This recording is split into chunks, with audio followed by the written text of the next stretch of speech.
হলে সর্বোচ্চ 2 থেকে 4 জন হতাহত হতো। কিন্তু ঘটে গেছে লোমহর্ষক ঘটনা। স্কুল মাত্রই শেষ হয়েছিল, কিন্তু তখনও সবাই বের হয়নি। অনেকে আবার কোচিংয়ের ক্লাস শুরু করেছিল।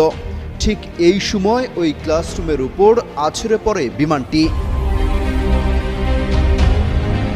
সোমবার দুপুর 1:30টার কিছু সময় পরই মাইলস্টোন স্কুল অ্যান্ড কলেজের একটি ভবনে বিধ্বস্ত হয় বিমানটি।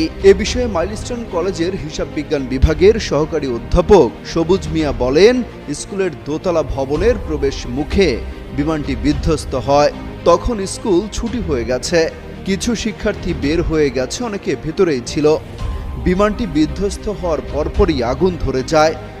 মুহূর্তেই ধোঁয়ার কুণ্ডলী বের হতে থাকে সেখান থেকে। আশপাশের এলাকা অন্ধকার হয়ে যায়।